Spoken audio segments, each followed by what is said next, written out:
Hi, Jessi. Welcome. Hello, how are you? All right, there you are.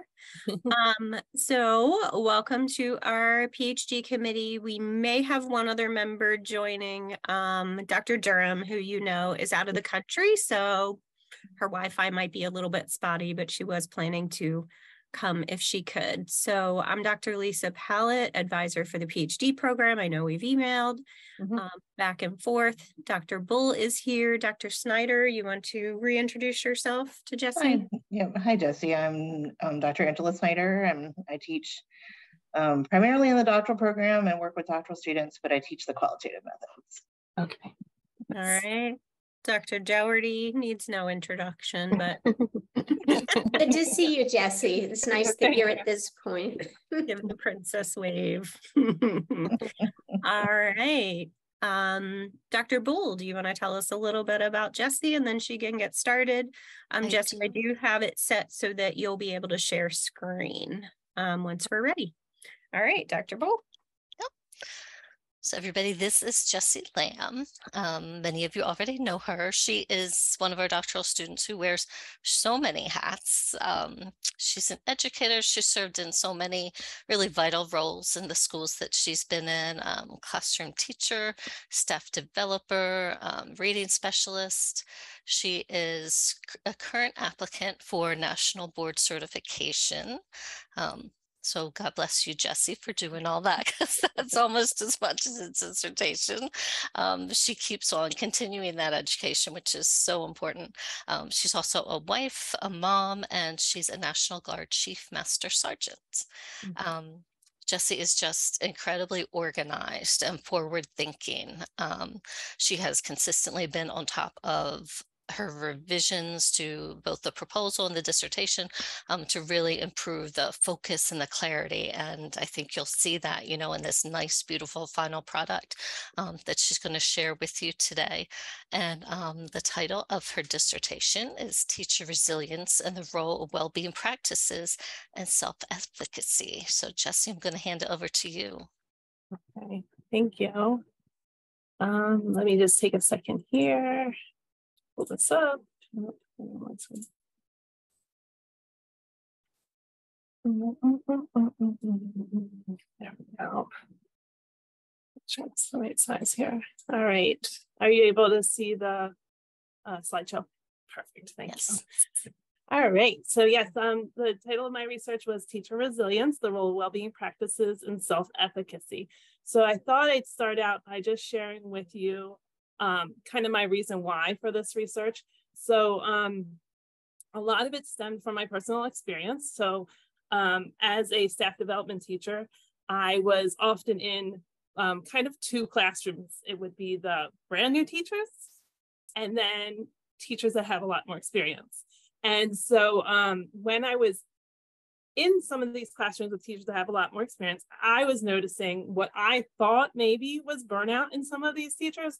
For instance, there was a teacher who I had previously taught with maybe 3 years prior. And in that previous experience, she was like all very gung-ho and going above and beyond and doing for her students. But now, fast forward to when I was working with her, it was like the complete opposite. And just in conversations with her and such, she was like, well, I gotta keep doing this because I only have 2 more years and then I can retire, and I was thinking about like the students before and the students she had currently. And like these students that she had currently, like they were at such a disadvantage because of how she was feeling, right?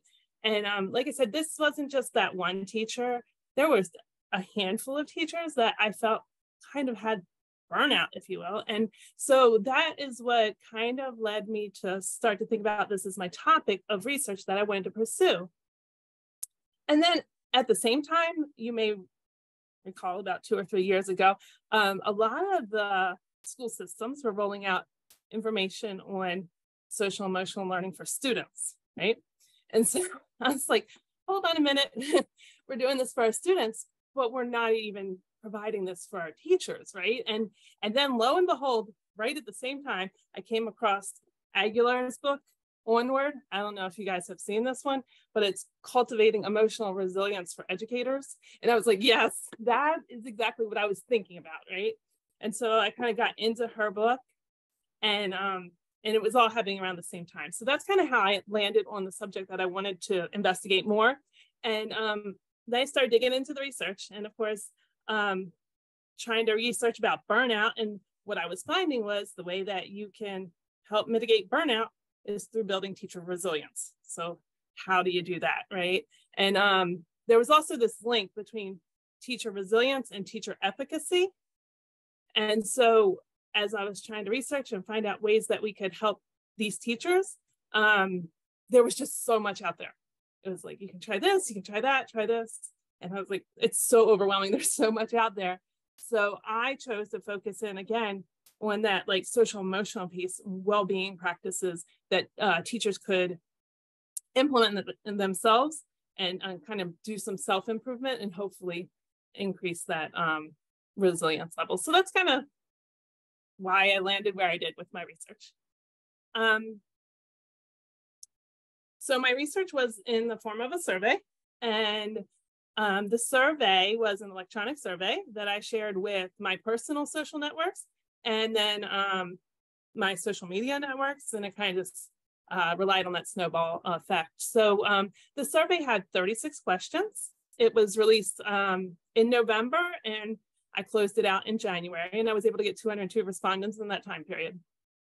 The survey itself had 10 questions on resilience from the Connor-Davidson resilience scale, and then 10 questions on teacher efficacy, then some questions on well-being participation, and then some demographic questions. So here I just wanted to briefly share some of the results of those demographics because I just think it's interesting to see who participated in the survey. So you can see across the board, it was pretty even with the years of experience for my respondents, pretty even split there. Again, it was pretty evenly split with my Title I educators. So about half were in Title I schools and about half not in Title I schools. Then I asked which level the teachers were working on. And so you can see a majority of the respondents were from elementary schools.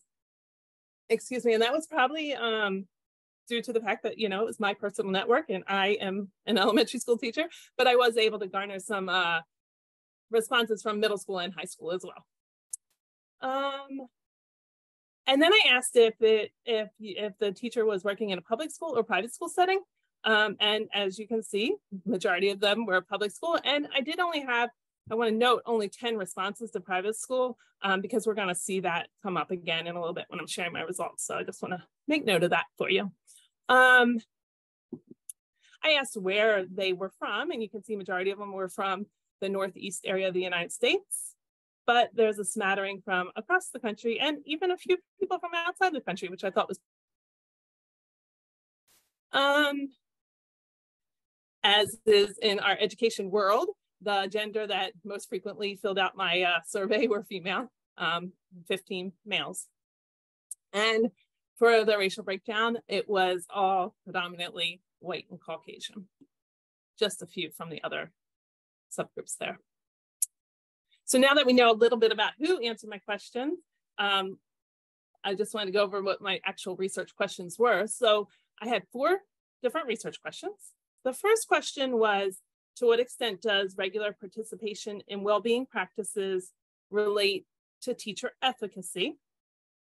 And then I asked, to what extent does regular participation in well-being practices relate to teacher resilience?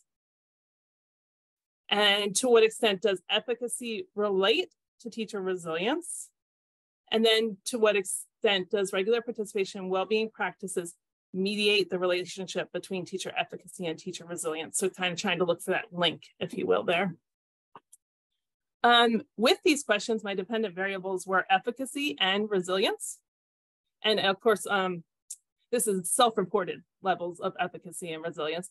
And so efficacy is defined as the extent to which a teacher believes that they have the capacity to affect student performance. And resilience was defined for this survey as and individuals self-report their ability to maintain equilibrium in the often complex and ever-changing day-to-day events and stressors or obstacles that teachers encounter. It's quite a mouthful. So they were my dependent variables. The fun part, I think, is the independent variables here, the well-being practices.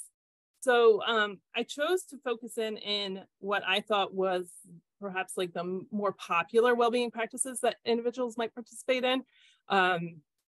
Yoga, mindfulness, meditation. But then we allowed for respondents to provide, it was an open-ended question in which they could define other well-being practices that they may have participated in. And those categories or those variables were further categorized into groups based on the amount of time that the individual participated. So I had a group that was Yoga 0 for individuals who participated in 0 minutes of yoga. Yoga 1, if they participated less than 8.5 minutes a week. Yoga 2 for 8.5 to 38.25.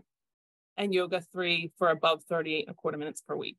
Okay, and that same design for each independent variable. That way we could track how much time they were spending on those well-being practices. And then finally, we took a look at the sum of all the practices. So if an individual participated in, say, yoga and meditation, we took all those practices that they identified and how many minutes per week they were participating in those practices.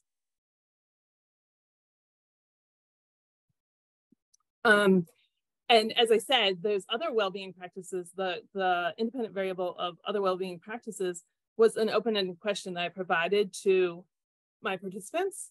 So they were able to kind of record what they participate in aside from that yoga, mindfulness, and meditation. And so what I did is I collected all those and I coded them. So you can see here, I've listed out those categories and how many responses for each of those categories.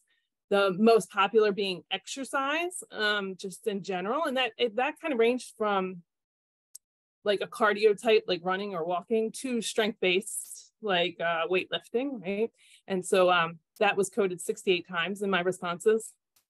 The second most common one was religious activities, which was interesting because it wasn't all just Christian religious activities that were represented in the survey. One individual said, and I'm going to pronounce this wrong, I apologize, but that they were reading the Tao Te Ching and practicing Buddhism. So it was a variety of religious activities that got coded in there. The third most popular was therapy, and some individuals also listed medication that went along with that therapy. So you can kind of see there, you can peruse the list. There was a variety of responses there. The one other thing I'll note on this is that many individuals had a response such as taking my dog for long walks outdoors, right? So that one, when I coded something like that, counted in the category of exercise because of a long walk. It counted in outdoors because they specifically said outdoors. And then I also coded it in the support relationships, right? Or similarly, someone said prayer with a prayer partner. So I coded that under religious and also then coded it under support relationships. So just wanted to share a little bit about how I ended up coding those. So now that we kind of understand the variables, let's take a look at what the results were. So for question number 1, to what extent does regular participation in well-being practices relate to teacher efficacy? And so what I did for our purposes today is I just kind of filled in the box with green if there was a statistically significant correlation. So you can kind of easily see that, for example, yoga when practiced for between 8.5 to 38.25 minutes had a statistically significant positive correlation to teacher efficacy. Even more, I think, impressive is mindfulness, no matter how long it was practiced, had a positive correlation. Meditation and other practices did not have statistically significant correlations. But then when we look at the sum of all the activities, when you have a sum of activities that's greater than 2 hours, it had a positive correlation to teacher efficacy, or with teacher efficacy. So the second question then, rather than focusing on efficacy, focuses on the teacher's resilience level. And so you'll see here that participation in yoga did not have any statistically significant correlation. Mindfulness, when practiced for over 38.25 minutes, did. Meditation also, when practiced for greater than 8.5 minutes, which kind of makes sense if you know a little bit about meditation, you kind of get into the groove there. And then other practices, when practiced for between 8.5 minutes and 38.25 minutes, had a statistically significant correlation. But what I want to really kind of highlight here is that this mindfulness, because mindfulness when practiced for 38.25 minutes or greater per week, not only had positive correlation with teacher resilience, but also teacher efficacy. So that's kind of an area that has like a big bang for your buck, if you will, right? Like that's a great area to focus in on. My question number 3 was looking to see to what extent teacher efficacy relates to teacher resilience. And this was an absolutely positive correlation. And that kind of went along with some of what was out there already in research, but of course this is specific to my population that, participated in this survey. So complements what the research already out there had to say. And then question number 4. So this is where we were looking for that link kind of to see how regular participation in well-being practices mediated the relationship between teacher efficacy and teacher resilience. So unfortunately, none of the well-being practices proved to be statistically significant here in this question, but efficacy remained statistically significant throughout. One final thing that I kind of did when I was looking at the data was I controlled for the demographics because I had all those demographical questions. So kind of digging in and seeing how that broke down. And there were only 2 groups that came back with statistically significant findings, and that was teachers with over 25 years experience and private school educators. So teachers with over 25 years experience, you can see here, when it came to the correlation between well-being practices and efficacy, yoga and the sum of practices seem to have some positive correlations. And then when considering well-being practices and resilience, there's other self-identified practices and the sum of practices were statistically significant. So, and this of course is in relation to the control group of teachers with 1 to 5 years experience. So this will be, we'll come back to this again with the implications, but this would be a great place to target some of our practices with our teachers. And this one, quite surprising. So private school educators, now I'll remind you, I only had 10 of them in my survey, so it's a very small group, but every single finding that came back with these guys was negative. So negative correlations for each one of them, which I found just, I don't know, makes me scratch my head and wonder why, right? Why private school educators were having such negative correlations. So definitely an area for further research. And so then that leads me to my implications. And I'm actually going to start on the right-hand side here. My implications for additional research. Some areas that I think we could delve into a little bit more is the specific practices. So when I asked in the survey if people participated in, say, yoga, it was a yes, no, right? But as you may know, yoga, there's like 10, 15 different types of yoga, right? So maybe digging into, does one type of yoga have more of an effect than another type on the area of efficacy or resilience? And same thing with like mindfulness practice and what specific mindfulness practices may have greater influence. I also think that taking a look at the configuration of those 38 plus minutes, does it have to be one chunk of time, like say 20 minutes, or can it be 2 minutes on my walk into the school building, 5 minutes during my lunch, 3 minutes afterward, you know, and then that cumulative effect, right? So trying to understand how the configuration is best served, or yeah. And then again, as I just said, the private school educators, for someone who works with that in that sector, it might be very interesting to dig into teacher resilience and efficacy in private schools specifically. I had one individual in my survey who self-reported having autism, and that came out when they identified their well-being practices, and that they said that they do a flapping. And I just thought individuals being diagnosed with autism is absolutely on the rise, right? And so educators who will be working, perhaps there will be more people with autism working in the education career field. So that might be one little niche worth investigating also. And then finally, I would love to dig into those other well-being practices that were self-identified by individuals. If you were able to peruse that list, some of them were very interesting, and I'd love to just know a little bit more about how and why they chose those as their list as their well-being practice, and what kind of influence those specific practices have on each individual.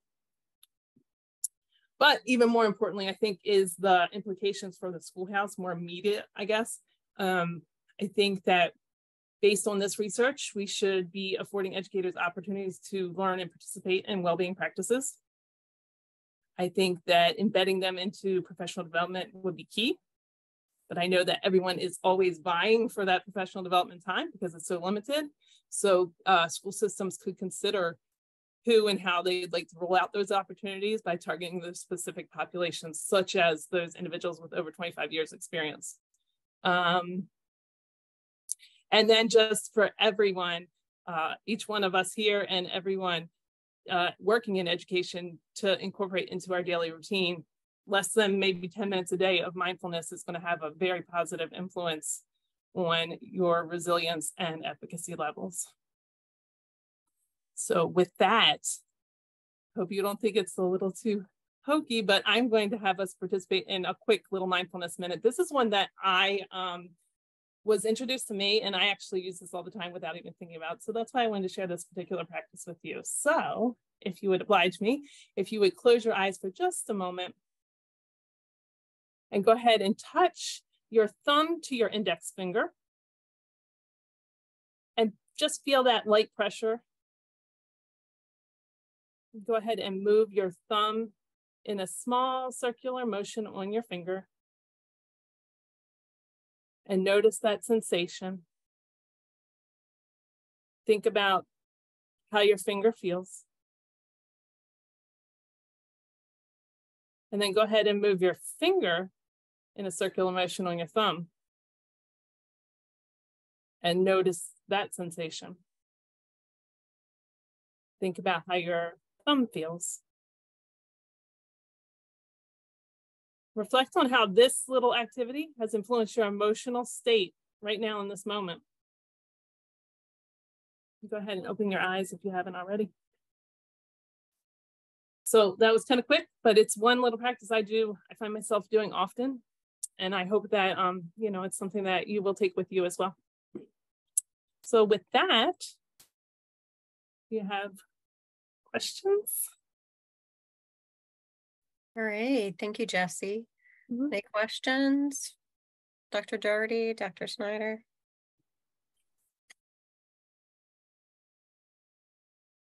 Jessi, thank you. It's a really informative presentation on an important topic. I mean, one of the things that we really hear about a lot from our cohort partners is kind of this need, teacher well-being and, burnout and how to address it. So I think these kinds of studies are instrumental in supporting the work that we all try to do to improve the environment in the classroom. So what do you see kind of coming up now for you? In relation to this study specifically? And absolutely. It's interesting because I was speaking with someone and they said, oh, so now you can present all this information at a workshop, and I was like, oh, okay. Like I didn't think about that. I think that up to this point, it's been much more informal, and I'll share these things because I work with teachers, especially now, I'm back to the reading specialist role. So I work with teachers more on a one-on-one or small group scenarios. So like I have teachers who might confide in me and we have that relationship. These are things that I feel very comfortable sharing with them and helping them to, integrate into their life. And I speak from very personal experience too. I've gone through some things more recently after my last deployment. And so I found that some of these practices helped me, right? And so I am able to share those very personal experiences with those teachers. And I think that's how I've most recently been able to implement this into my day-to-day. But when I originally started, I was still in that staff development role. So I was coordinating all the PD for the entire school. And so I envisioned that I would be able to bring it in a little bit more regularly, if you will. But just, my roles have changed slightly. And so embedding it where I can.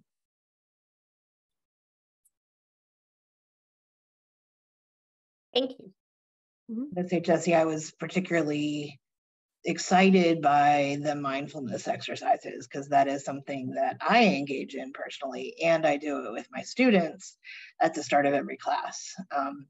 And it's something that I get a lot of feedback on of, wow, okay, that was just 3 minutes to actually just stop and sit and focus on something other than all of the stuff I have to do. And so, yes, yeah, I totally completely agree with this study. Yeah.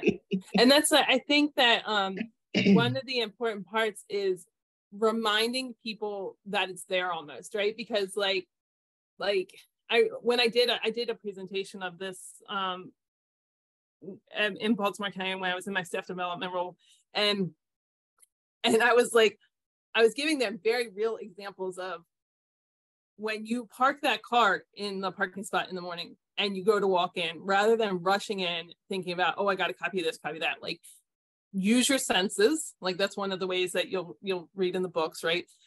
Listen to those birds chirping, look at the clouds in the sky, smell whatever smells are in the air, the flowers or whatever. And like I feel like on some level, like we know this, right? But we get so caught up in everything we have to do that we forget to take that time to do it. And so I think it's a very simple answer. We just have to constantly remind ourselves. And that's also why I like I know it's a little hooky, right? I'm not this person, I promise. But like to literally sit there and just like rub your finger or like, because you stop processing through all the things and it forces you to just like take a moment and restate your brain, So. All right. Thank you, Jessi. Any other questions? I think we're good.